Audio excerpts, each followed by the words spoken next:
Hi friends, welcome to saranya Veetu Samayal. இன்னைக்கு வந்து நம்ம ஸ்பெஷலா கார பணியாரம் எப்படி செய்யறதுங்கிறது பார்க்கலாம். இட்லி மாவு எப்படி அரைக்கணும்ங்கற வீடியோ வந்து நான் ஆல்ரெடி போட்டிருக்கேன். அந்த இட்லி மாவு வந்து ரொம்ப ஒரு புளிச்சிருச்சு அப்படினா நம்ம அதுல வந்து தோசை ஊத்த முடியாது, இட்லியும் வராது. சோ நம்ம அந்த சமயத்துல வந்து நம்ம வந்து இந்த மாவுல கார பணியாரம் வந்து நம்ம செய்யலாம். சோ அதுக்கு நான் இங்க இன்கிரிடியன்ட்ஸ் எடுத்து வச்சிருக்கேன். மாவு வந்து ஒரு கப் எடுத்து வச்சிருக்கேன். ஜீரகம், கடுகு, உப்பு, கடலைப்பருப்பு, உளுந்தம்பருப்பு. இங்க வந்து பாத்தீங்கன்னா தாளிக்கிறதுக்கு இன்கிரிடியன்ட்ஸ் எடுத்து வச்சிருக்கேன். ஒரு 2 பெரிய வெங்காயம் சின்னதா பொடியா கட் பண்ணி வச்சிருக்கேன். கொஞ்சம் கருவேப்பிலை, ஒரு பச்சை மிளகாய் கட் பண்ணி வச்சிருக்கேன். கொஞ்சம் கொத்தமல்லி கட் பண்ணி வச்சிருக்கேன். இந்த டிஷ் வந்து குழந்தைங்களுக்கு ரொம்ப பிடிக்கும். கண்டிப்பா இது வந்து செஞ்சு கொடுக்கலாம், ரொம்ப நல்லா இருக்கும், விரும்பி சாப்பிடுவாங்க. எப்ப பாரு இட்லி தோசை அப்படிங்கறதுக்கு பதிலா இந்த மாதிரி பணியாரமும் செஞ்சு கொடுத்தா சாப்பிடுவாங்க. இப்ப நான் இங்க ஒரு கடாய் வச்சிருக்கேன். இதுல வந்து ஒரு 2 ஸ்பூன் எண்ணெய் ஊத்திக்கலாம். இதுல வந்து ஒரு 2 ஸ்பூன் எண்ணெய் ஊத்தியாச்சு. எண்ணெய் சூடானோன்னு இதுல 1 ஸ்பூன் கடுகு ஆட் பண்ணிக்கலாம். கடுகு நல்லா பொரிஞ்சதும் கொஞ்சம் உளுந்தம்பருப்பு ஆட் பண்ணிக்கலாம். கொஞ்சம் கடலைப்பருப்பு ஆட் பண்ணிக்கலாம். இதெல்லாம் நல்லா ஒரு நிமிஷம் சாட்டே பண்ணிக்கோங்க.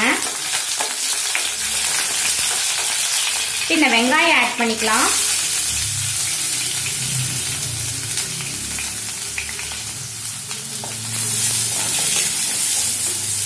இந்த வெங்காயம் வந்து நீங்க அப்படியே கூட போட்டுக்கலாம் மாவுல. ஆனா நீங்க அப்படியே போடுறதுக்கு பதிலா இப்படி நீங்க தாளிச்சு போட்டீங்கன்னா ரொம்ப டேஸ்ட் நல்லா இருக்கும், வித்தியாசமா இருக்கும். இந்த வெங்காயம் வந்து எண்ணெயில வதங்கும் போது ஒரு நல்ல டேஸ்ட் கொடுக்கும்.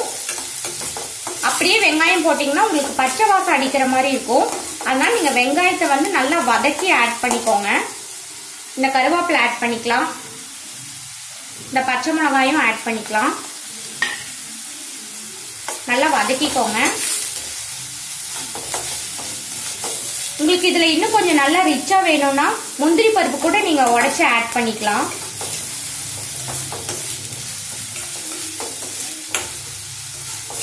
இப்படி எண்ணெயில வதக்கி வெங்காயத்தை சேர்த்தும் போது அந்த பச்சை வாசனை இருக்காது.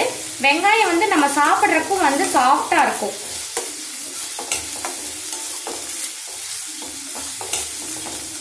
நல்லா ஒரு நிமிஷம் நல்லா வதக்கிக்கோங்க. இப்போ உப்பு பாத்தீங்கன்னா இதுலயே போட்டுருங்க.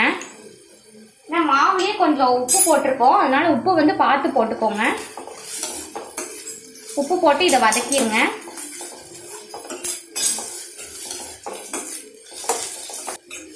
இப்ப இது ஒரு 2 நிமிஷம் நல்லா வதங்கிடுச்சு.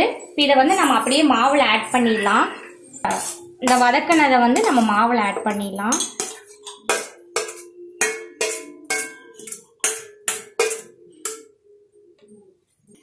இப்ப இதுல கொஞ்சம் கட் பண்ணி வச்சிருக்க அந்த கொத்தமல்லி ஆட் பண்ணிக்கலாம். இதுல வந்து ஜீரகம் வதக்க வேண்டியது இல்லை, நம்ம அப்படியே இதுல வந்து 1 ஸ்பூன் ஆட் பண்ணிக்கலாம்.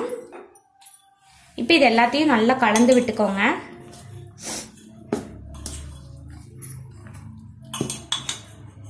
நான் மாவு இட்லி மாவு எப்படி ஆட்டுறதுங்கிற வீடியோட லிங்கையும் வந்து நான் கீழே டிஸ்கிரிப்ஷன்ல கொடுக்குறேன்.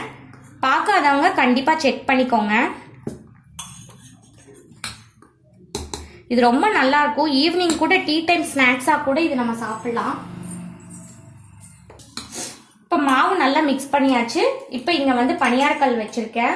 இதுல எல்லா குழிக்கும் நல்லா எண்ணெய் ஊத்திக்கோங்க. ஒவ்வொரு ஸ்பூன் எண்ணெய் ஊத்திக்கோங்க.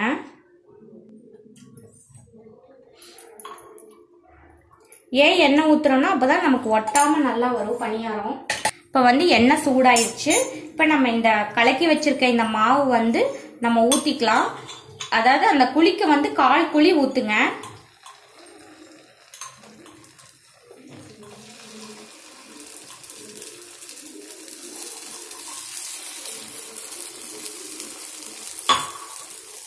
இப்ப வந்து ஒரு மூடி போட்டு அதை மூடி வச்சிருங்க. மூடி வச்சீங்கன்னா தான் உங்களுக்கு நல்லா வேகும். திருப்பி போடும்போது உங்களுக்கு மாவா வந்து இருக்காது, நல்லா மேல எல்லாம் வந்து நல்லா வெந்திருக்கும். இப்ப இது வந்து 1 நிமிஷம் நீங்க க்ளோஸ் பண்ணி வச்சீங்கன்னா போதும். இப்ப லிட்டை ஓபன் பண்ணிடலாம். இப்போ ஓபன் பண்ணிட்டு நீங்க வந்து எண்ணெய் ஊத்திக்கலாம். எண்ணெய் ஆல்ரெடி ஊத்தியாச்சு, கொஞ்சமா ஊத்துனீங்கன்னா போதும். பாருங்க மேலெல்லாம் வந்து மாவா இல்லை, அதுக்கு தான் வந்து நம்ம மூடி வச்சு பணியாரம் சுடுறோம். ஸோ இப்போ வந்து நம்ம திருப்பி போட்டலாம். உங்களுக்கு ஈஸியாக வந்து திரும்ப வரும்.